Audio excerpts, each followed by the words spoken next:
Gênesis 22 fala sobre a ocasião em que Deus provou Abraão. O capítulo começa dizendo que após os acontecimentos descritos na narrativa de Gênesis 21, Deus pôs Abraão à prova. A Escritura mostra em várias passagens que Deus submete seu povo a testes que muitas vezes envolvem situações complicadas. E ao contrário do que a maioria dos religiosos dizem, esses testes não são apenas para exaltar ou elevar a pessoa. Deus sabe de todas as coisas, mas a atitude de cada pessoa é individual. Ela não está predestinada. Independente da atitude tomada de cada pessoa durante um teste, se boa ou ruim, Deus sabe de todas as infinitas possibilidades que podem ocorrer. É para isso que acontecem os testes. Eles podem refinar uma pessoa ou derrubá-la. Depende da atitude dela, é condicional. Por exemplo,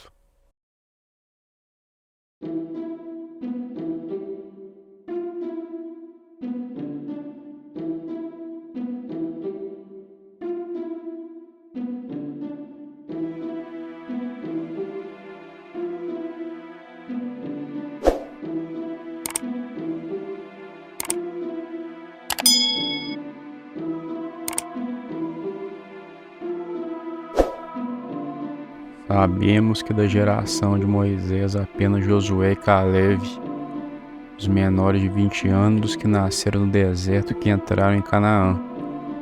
Então vemos que esse provar não foi para o bem ou o refinamento de todos, pois o restante pereceram no deserto. Esses testes são condicionais, vai da pessoa vencê-lo ou não.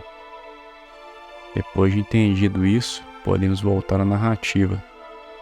Deus chamou Abraão e prontamente ele respondeu: "Eis-me aqui." Gênesis 22, verso 1.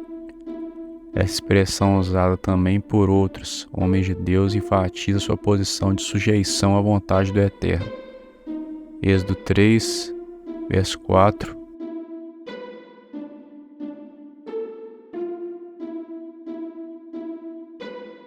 Primeiro livro de Samuel, capítulo 3, verso 4.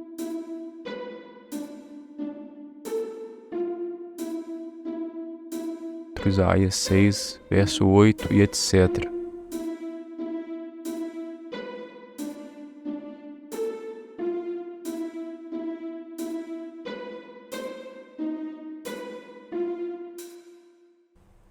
Deus ordenou que Abraão tomasse Isaque, seu único filho, e o oferecesse como uma oferta queimada em um dos montes da terra de Moriá. Gênesis 22, verso 2.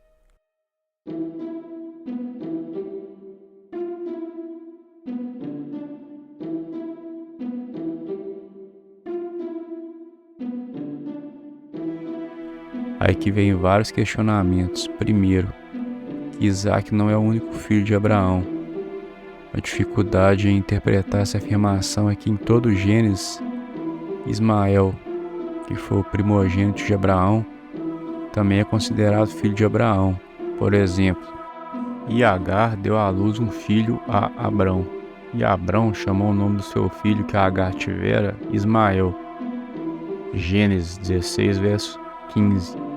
Então, como o único filho de Abraão poderia ser Isaque, se Ismael também era seu filho? Alguns literalistas podem pensar que Ismael era filho apenas de Abrão, mas não filho de Abraão, depois que ele mudou de nome. Mas a gente tem registro como o seguinte, que refuta essa interpretação. Então, Abraão tomou seu filho Ismael. Gênesis 17, verso 23. Ismael perdeu o status de filho?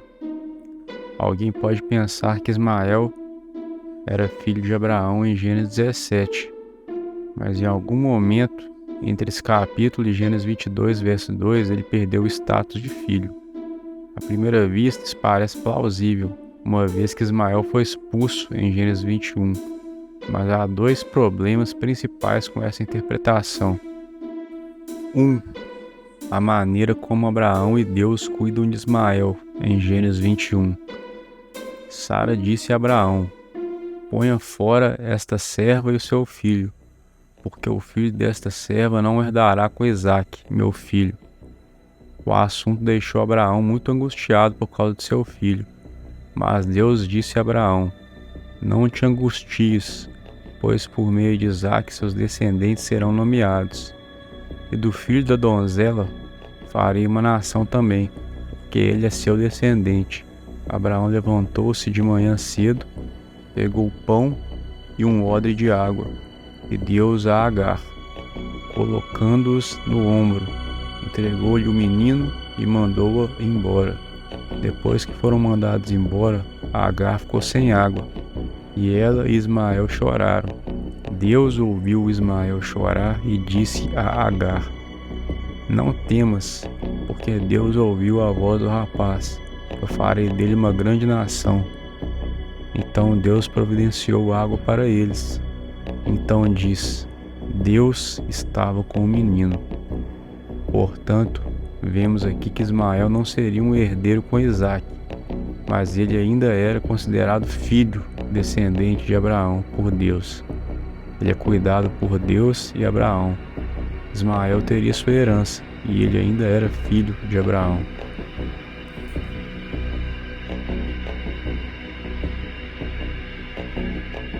Dois. Referências posteriores continuam a contar Ismael como filho de Abraão. Esta é uma arma fumegante contra essa teoria falsa. Observe que todas as seguintes referências à filiação de Ismael vêm depois de Gênesis 21. Abraão deu seu último suspiro e morreu. Então seus filhos Isaque e Ismael o sepultaram. Gênesis 25, verso 8 e 9. Estes são os registros das gerações de Ismael, filho de Abraão. Gênesis 25, verso 12. Mahalá, filho de Ismael, filho de Abraão. Gênesis 28, verso 9. Os filhos de Abraão foram Isaque e Ismael. Primeiro livro das Crônicas, capítulo 1, verso 28. Isaque poderia ter sido o único filho, entre aspas, de Abraão, em um sentido diferente da palavra. A última opção restante para reconciliar essa aparente contradição é explorar a possibilidade de que Ismael era filho de Abraão em um sentido, mas Isaque era o único filho de Abraão em outro. Mas existe algum suporte textual para considerar tal possibilidade? Bem, parece que existe.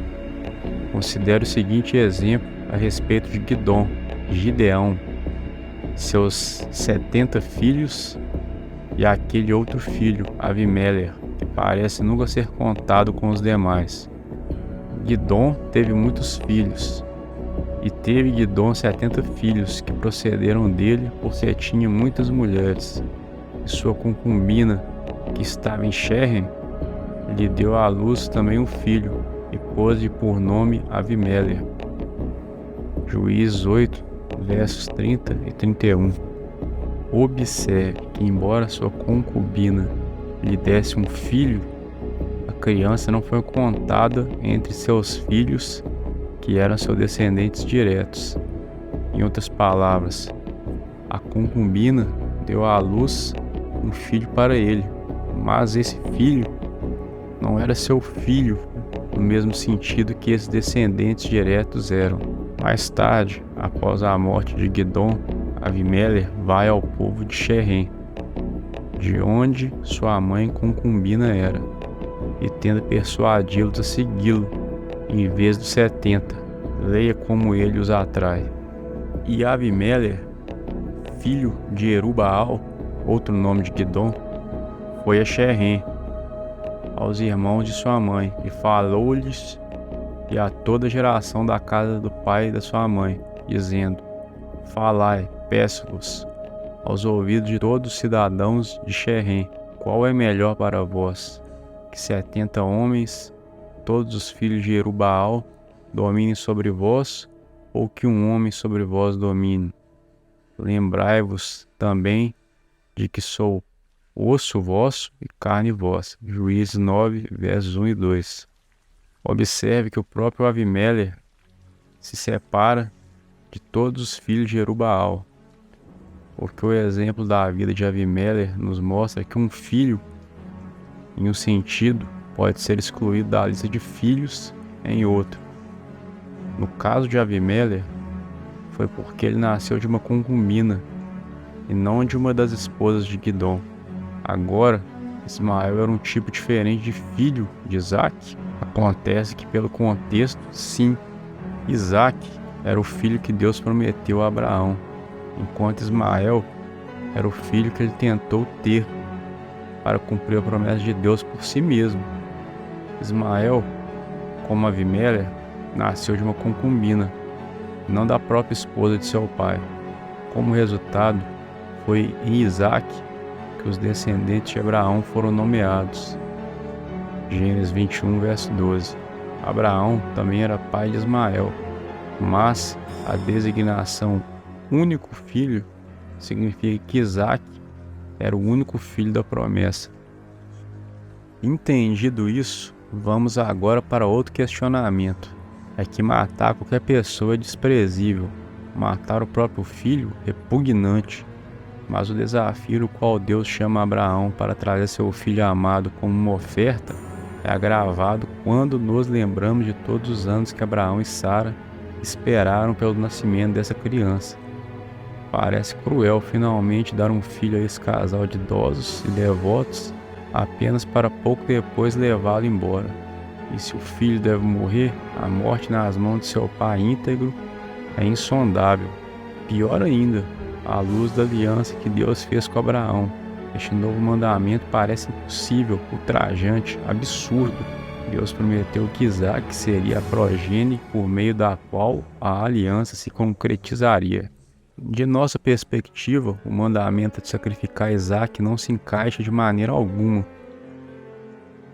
Porções subsequentes da Torá e dos profetas contêm polêmicas poderosas contra o sacrifício humano, particularmente o sacrifício de crianças. O teste que Deus lança como uma luva diante de Abraão não só vai contra nossas emoções e sensibilidades humanas mais básicas, mas também infringe as próprias leis de Deus. Tudo isso torna este um dos episódios mais difíceis da Torá. Tanta discussão e debate e tanta tinta derramada foram dedicados a essa seção da Torá ao longo das gerações, que é fácil perder de vista alguns de seus aspectos mais importantes. Vamos considerar algumas das informações importantes que todos nós conhecemos, mas tendemos a ignorar diante do pedido chocante de Deus.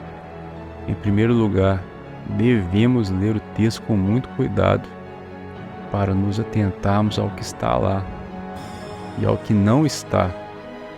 Outro elemento importante é a introdução de todo episódio. Depois desses eventos, Deus testou Abraão. Na verdade, parece que Abraão sabia que estava sendo testado.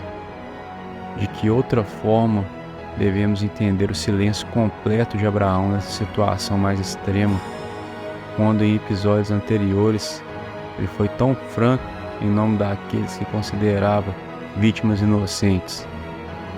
No capítulo anterior, quando Sara exige que o filho de Abraão, Ismael, seja banido, Abraão fica bastante perturbado. Aqui não há menção de que Abraão experimenta sofrimento de qualquer tipo. Devemos concluir que Abraão sabe muito mais do que nós. Ele sabia que aquele era um teste e ele estava à altura do desafio. Ele se levantou de manhã, preparou seu jumento e a lenha, tomou Isaque e 2 de seus servos e partiu para Moriá. Gênesis 22, verso 3. Ao terceiro dia, Abraão conseguiu avistar o lugar que Deus havia lhe falado. A partir dali, ele seguiu o caminho apenas com Isaque. Inclusive, Isaque foi o responsável por carregar a lenha da oferta queimada. Isso significa que, apesar de a Escritura não dizer qual era a idade de Isaque naquela ocasião, ele já tinha tamanho suficiente para tal tarefa. Gênesis 22, versos 4 ao 6. Em determinado momento, Isaac questionou Abraão sobre onde estava o cordeiro para o holocausto, já que eles estavam carregando somente a lenha, o fogo e o cutelo. A resposta de Abraão foi uma profunda declaração de confiança. Deus proverá para si, meu filho, o cordeiro para a oferta queimada. Gênesis 22, verso 8. Pois, como já falado, Abraão sabia que era um teste, pelo fato de ele não questionar nem protestar momento algum essa ação. E ao dizer que Deus proveria o cordeiro como oferta queimada, tem outro detalhe. Ele disse para seus servos que posteriormente voltaria com Isaac. Ao chegar ao local, onde séculos mais tarde estaria o templo, Abraão ergueu um altar. Após a construção do altar, Isaac é amarrado e colocado sobre o altar. Devido ao foco sobre a confiança de Abraão, a Torá proveu muito pouca informação sobre a reação de Isaac. Desde que ele era forte o suficiente para carregar a lenha, ele certamente teria sido capaz de resistir ao idoso pai. Certamente o jovem poderia ter fugido de seu pai, já bem idoso. É interessante notar a obediência de Isaac. Em nenhum outro momento, Gênesis 22 registra qualquer lamentação ou revolta por parte do rapaz. Apesar do fato de Isaac ter se submetido para não haver hesitação no último momento, o pai o amarrou com firmeza, caso hesitasse naquele momento difícil. Quando Abraão tomou o cutelo para imolar Isaac, o anjo do Eterno bradou do céu e lhe interrompeu. Foi nesse momento que Abraão escutou as maravilhosas palavras: Não estenda a mão sobre o rapaz, e nada lhe faças, pois agora sei que temes a Deus, porquanto não me negaste o filho, o teu único filho. Gênesis 22, verso 12. Isso significa que a confiança de Abraão no Eterno era inteiramente ligada ao cumprimento dos mandamentos. Abraão venceu o teste, por isso Deus diz por meio do mensageiro, isto é, o anjo: Pois agora eu sei que você teme a Deus, porque não me negou seu filho, seu único filho. Como dito no começo do estudo, para que fosse proposto um teste, porque existia dentro de Abraão o potencial de vencer tal teste, e partiria dele vencê-lo ou não. Então, pela linguagem de Deus, por meio do anjo, agora sei que temes a Deus, vemos que Abraão venceu o teste, porque o que era um potencial interno veio à existência por meio da ação de Abraão. Outra prova que o teste havia sido vencido é que logo após, Abraão viu um carneiro preso entre os arbustos. Foi até lá e o sacrificou no mesmo local que supostamente sacrificaria seu filho. E Abraão chamou aquele lugar de O Eterno Proverá, assim como ele tinha confiança que iria ocorrer, como descrito no verso 8 desse capítulo. Deus proverá para si o cordeiro para oferta queimada, meu filho. Nos dias de Moisés ainda se dizia, no monte do Eterno se proverá. Foi nesse mesmo local que foi construído o primeiro templo, segundo o livro das Crônicas, capítulo 3, verso 1.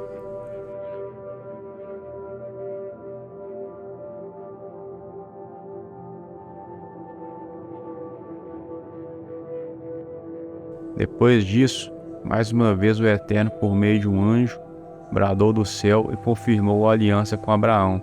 Gênesis 22, dos versos 15 a 19, dando ênfase na obediência do mesmo.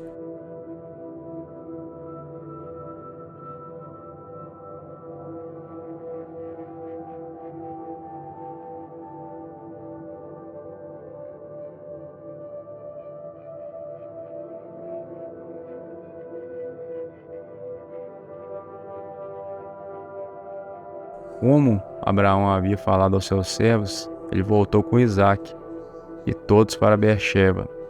E Abraão continuou morando ali até a época da narrativa do próximo capítulo, o 23. Gênesis 22 termina fornecendo uma conclusão para a história de Terá, indicando a descendência de Naor, irmão de Abraão. Esse pequeno registro é importante porque ele termina com o nascimento de Rebeca, Gênesis 22, dos versos 20 a 23.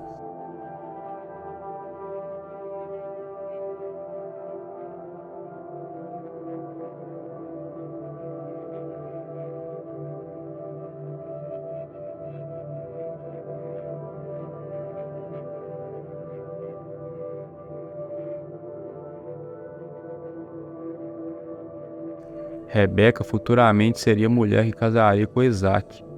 Isaac e Rebeca foram os pais de Esaú e Jacó, o homem que teve seu nome trocado por Deus para Israel. Ele foi o pai das 12 tribos que formaram a nação israelita. Embora os leitores da Torá, através das gerações, tenham sido perturbados, até mesmo horrorizados pelo sacrifício de Isaac, não houve falha de comunicação entre Deus e Abraão. Abraão sabia que era um teste, como tinha falado anteriormente, e a ideia de realmente matar Isaac nunca passou pela cabeça do Criador. Deus não aceita sacrifícios humanos, ele deixou isso claro nas Escrituras.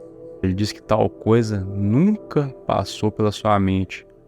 Vamos deixar uns exemplos explícitos de passagens para fechar com chave de ouro. Por que edificaram os altos de Baal? Para queimarem seus filhos no fogo em holocaustos a Baal. O que nunca lhes ordenei, nem falei, nem me veio ao pensamento. Jeremias 19, verso 5. E edificaram os altos de Tofé, que está no vale do Ben-Rinom, para queimarem no fogo a seus filhos e suas filhas, o que nunca ordenei, nem me subiu ao coração. Jeremias 7, verso 31. E edificaram os altos de Baal, que estão no vale do Ben-Rinom, para fazerem passar seus filhos e suas filhas pelo fogo a Moloque, o que nunca lhes ordenei, nem enviei ao meu coração, que fizessem tal abominação para fazerem pecar a Judá. Jeremias 32, verso 35.